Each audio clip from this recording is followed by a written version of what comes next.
Hey guys, welcome back to another episode of 2 Valve GT. Not a lot going on here lately, but we got some stuff in the works, and we got a few projects we're going to take on. But tonight we're going to talk about the four-cylinder and V6 Mustangs. You know, mainly just like the Fox body cars and the SN95 cars, and we could take this on up to like the S197s and the S550s. But mainly, you don't see too many like four-cylinder Foxes anymore. Everybody's done bought them up, built drag cars out of them, V8'd them, or made stock cars out of them. So we'll take us to the SN95 cars with the 3.8 liter V6.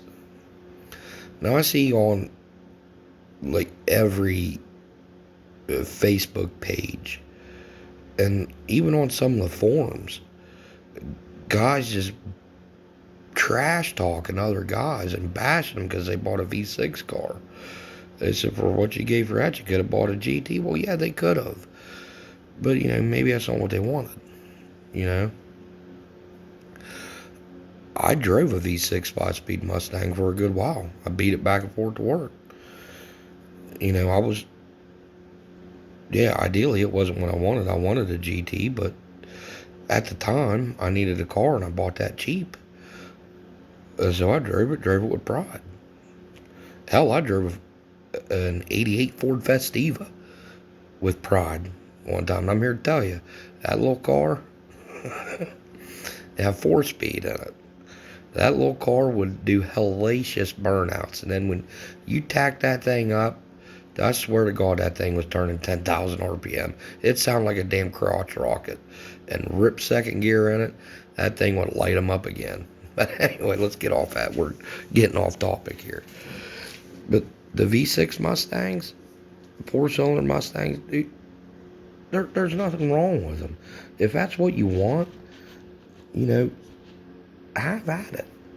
If you want to build, say you bought, we'll just say a 98 Mustang with a 3.8 and a 5-speed in it, and you want to build it, you want to throw a supercharger on it, or I imagine somebody makes turbo kit for it. Hell, I don't know. But you want to do a 4.2 swap on it, go for it. Those are fun little cars to drive. You want to put headers on it, flow back, by all means do it. You will not catch any hell from me for building a V6 car, because in the back of my mind, I know you went that route because that's what you wanted to do, or financially that's all you could afford. But that's how somebody gets that bug and gets that itch. They get a four-cylinder Mustang or a V6 Mustang. Say the teenager is our first car. That lights the fire. That gets them going. That'll take them into a V8 car. If that's something, they like putting around in their four-cylinder V6 car, that gets them to get the urge to buy a V8 car or V8 swap air car. And then lo and behold, we have another channel with new content to watch. So there's nothing wrong with it.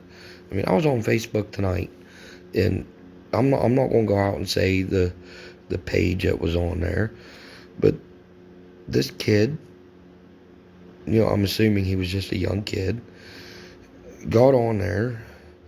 It was just as proud could be. He had just bought a V6 Mustang, his first car, V6 automatic. And this kid was proud, and the car was clean. It looked like a sharp-looking car. He was wanting to know what exhaust would sound good on it, like a Flowmaster or whatever, Flowmaster, MagnaFlow. And he was wanting to know what he could do to the car to get a little more performance out of it.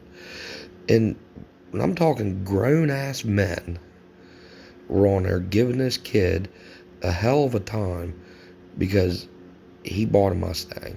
They was telling him he wasted his money.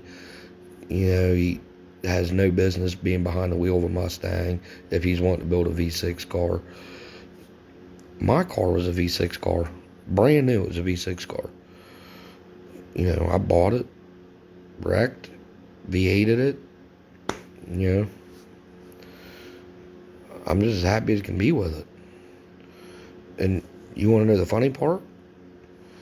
This kid with this V6 Mustang, say in the future, 5 years down the road, because it's evident that it's going to happen. That V6 is going to crack a head or blow a head gasket. Kid's going to blow it up. He buys a wrecked GT and V8s it. Okay. Now he's got a V8 Mustang. And his insurance rate's a little bit cheaper. Because not all of us can go out and afford to buy, a GT or a Shelby or a Cobra. We all can't afford to go out and buy that. We buy what we can afford, and we build with what we have. That's like the guys with the 2-valve cars. We catch hell all the time. Why you pissing around with a 2-valve? You got the slowest of slow. A V6 car basically runs as good as your V8 car. And that may be. I'm first one to tell you, I'm not going to go out and win a bunch of races and set a lot of records with mine. It's just a PI swap 2-valve. I think that engine's probably got 200,000 miles on it.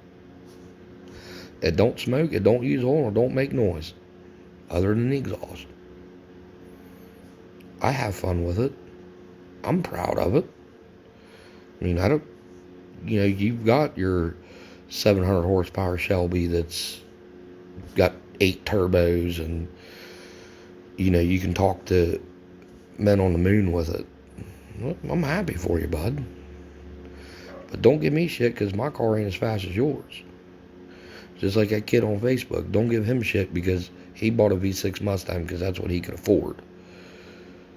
Because someday, that V6 Mustang probably going to drag your ass.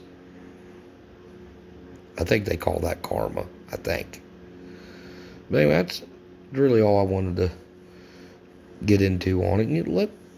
In the comment section here, let me know what you guys think about the 4-cylinder Mustang and the V6 Mustangs. And people, and it's mainly just young kids that buy them because, that's what mommy or daddy could afford, or that's what they could afford. Let me know what you guys think about it.